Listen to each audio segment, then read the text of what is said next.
I came to South Carolina in the mid-1970s. I was a sister of Notre Dame de Namur, a Catholic nun, and was hired by the bishop in Charleston to work with the materially poor. And I'm originally from Boston. Well, now it's turned into my home. I've been here at the shelter for 40 years. So that's a kind of a long time to be in one place. And up until then, I had been teaching and moving around. And it's become my place to settle. You know, it's where my support group is, it's where my network is, it's where my work is. So it's really home in all senses. You know, I thought that was an interesting question. And the word I would use rather than woman, it's kind of like, what does it mean to be a feminist? Because that word has been so hijacked. It's been taken over and corrupted. And to me, to be a feminist is to be strong, it's to be courageous, it's to understand where you've come from, and a teeny bit of wisdom to know where you're going. So I don't mind being identified as a feminist. I like it. And somebody's along the way co-opted it and made it something ugly and made it something negative. And I think it's about time we kind of reclaim that, because it's neither of that. It's our strength. You know, in terms of the wider world, we're always defined by the work we do. You know, it's kind of like, that's how most of us define ourselves, as by our work. And I guess I'm no different than that. My work here at the women's shelter has been my life. It's been my baby. So for me to define success is that after all these years, we're still going. Now, the flip side of that is, obviously, we haven't solved women and homelessness. So I'm not really too bright when it comes to that part of it. But if nothing else, is a tenacity about success. You stay at something, you stay determined, you stay dogged. And so for me, I guess my work is where I find those successful moments. Well, a living person who was in my life was a woman by the name of Sister Helen Cullen. And she was one of my first co-workers here. She was probably about 30 years older than me when she came to work with me. At one point back in Boston, she was my boss. She comes down here, fell in love with the women that we were serving, and I became her boss. And I think from her, I learned deference, I learned growth, I learned that you never have all the answers. To have somebody come in and be absolutely humbled by the experience, to say, for all the experiences that I've had in my life, I don't know anything about this, and to be open to learn. And I think she probably made the greatest impact on my life, just to be able to grow. I guess it's stick-to-itiveness. It's the seeing something that you don't like and having the courage to stand up and say, that's wrong. You know, women should not be on the street. They shouldn't be treated as second-class citizens. And then having the courage to do something about it. I have gray hair, and I'm getting old, and now I'm the grandmother of probably most of the women that you're going to be highlighting. And in my younger days, when my priorities were very, very focused on issues of justice, you know, and looking around to see what was wrong and then what do we need to do to fix it. No, no, not at all.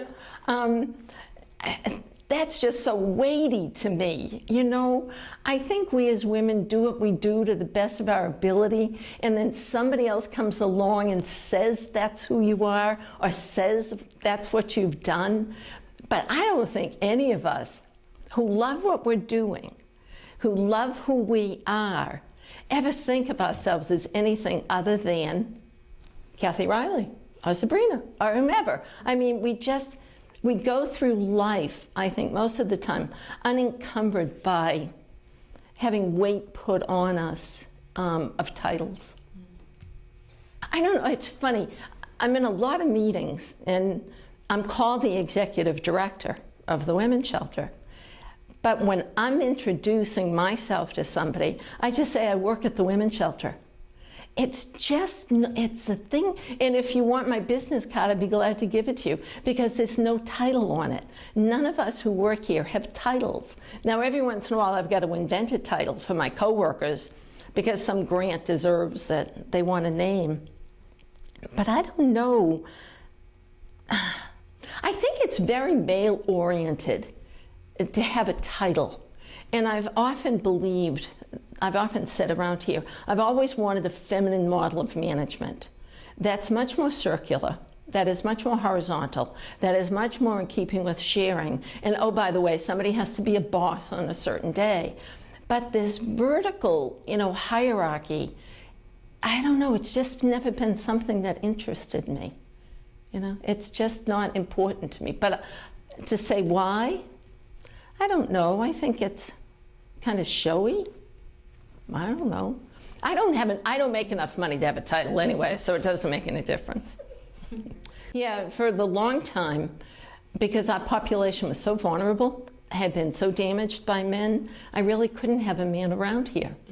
It wasn't good. And I came full circle on that. So yes, most of my coworkers are women, but do we have men who both volunteer and men who work here? Yes, and I've opened to that through the years. Once I got comfortable with the women that we were serving, knowing that if I could pick the right man, meaning a guy that could come in and knows boundaries, not looking for anything other than to maybe be of service, but to do it in such a way that is non-threatening, that the verbal and nonverbal communications are very guarded until they know the situation that they're in. I don't need a bravado. I don't need somebody to come in here, as most men like to fix things. I don't need a lot of that fix-it attitude. I needed gentle people because the women were so damaged.